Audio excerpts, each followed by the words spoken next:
Olá pessoal, tudo bem? Eu sou o professor Kleber Paganelli e venho aqui trazer para você uma dica de direito constitucional. Você que se prepara para provas de concurso público, carreiras militares, por exemplo, vou trazer uma dica do artigo 5º da Constituição, que é sempre bastante cobrado. Alguns incisos, vou me referir basicamente a 4 incisos, que tratam de determinados direitos que serão exercidos pelo indivíduo de forma gratuita, sem que ele tenha que pagar para isso. Tem 4 incisos que a gente pode reunir, e aí você tem que tomar cuidado para raciocinar a lógica, da Constituição em relação a esses 4 direitos. Por exemplo, o primeiro deles que eu trago aqui seria o inciso 34, lá do artigo 5º, tá? É aquele que diz que é assegurado a todos, por isso vejam, para todos, o direito de petição e o direito de certidão. Petição perante os poderes públicos em geral e certidões, obter certidões perante órgãos, repartições públicas. Esses dois são direitos assegurados a todos, independentemente do pagamento de taxas. É para todos e não exige o pagamento de taxas. Então, cuidado. Direito de certidão e direito de petição. E um rápido parênteses. Se você vai a um órgão público, solicita uma certidão e ela é negada, você pode se valer de um remédio constitucional. Os remédios são em número de 5, clássicos 5, Habeas corpus, habeas data, mandado de segurança, mandado de junção e ação popular. Cuidado se perguntarem na sua prova qual é o remédio cabível. Há uma tendência natural de nós pensarmos em habeas data, mas não é. Porque estamos falando de um direito líquido e certo, que é obter certidões perante órgãos públicos. Diante da violação do direito de certidão, qual é o remédio cabível? Mandado de segurança. Fique atento aí na sua prova. Beleza? Então, esse inciso 34 do artigo 5º fala sobre direito de petição, direito de certidão para todos, independente do pagamento de taxas. Muito bem, adiante. O próximo aqui fala do habeas corpus e do habeas data. Então, dos 5 remédios constitucionais, quais deles são gratuitos para todos? É só lembrar assim, são os 2 habeas.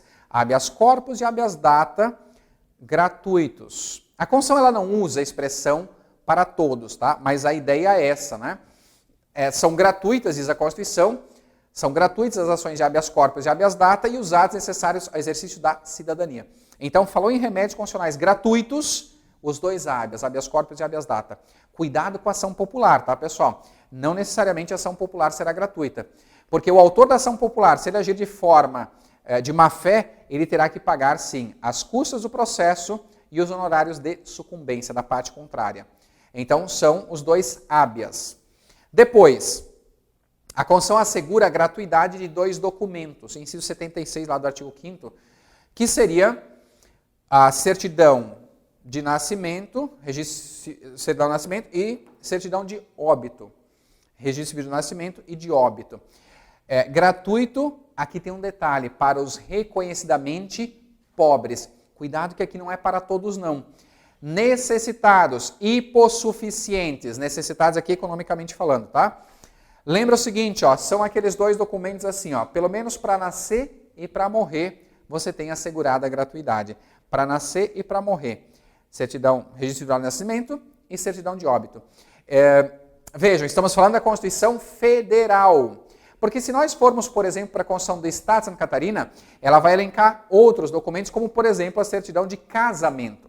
Mas isso é na Constituição Estadual. Na Constituição Federal, são apenas esses 2, para nascer e para morrer, gratuito e apenas para os reconhecidamente pobres, na Constituição Federal. Na prática, o Supremo entende que esses 2 documentos, pelo menos a primeira via, é gratuito a todos. Primeira via. Mas cuidado, na prova há uma tendência deles cobrarem conforme a Constituição e ela fala apenas para os reconhecidamente pobres. Para finalizar essa ideia de gratuidade para o exercício de alguns direitos, o artigo 5º, inciso 74, ele diz que o Estado prestará assistência jurídica integral e gratuita aos que comprovarem insuficiência de recursos.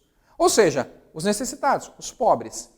Então, pessoas que não tiverem condições de contratar um advogado particular poderão se valer de um advogado público.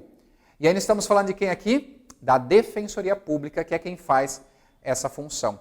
Então, assistência jurídica integral e gratuita prestada pelo Estado através da Defensoria Pública aos que comprovarem insuficiência de recursos. Cuidado que não é para todos, ou como já apareceu em prova, né? No mínimo curiosa assertiva.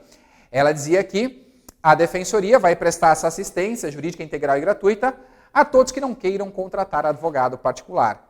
Sim, se assim fosse, ninguém ia querer, porque não ia querer pagar os honorários, né? E aí todo mundo ia para a defensoria pública. E obviamente que ela não ia dar conta. Né? As defensorias públicas, muitas vezes no âmbito dos estados, elas já não dão conta de atender os necessitados, que dirá toda a população. Beleza? Então, ficamos aqui com essa dica envolvendo 4 incisos ali do artigo 5º que remetem à ideia de gratuidade, atenção que tem aparecido bastante nas provas. Beleza? Eu vou ficando por aqui, bons estudos e até a próxima.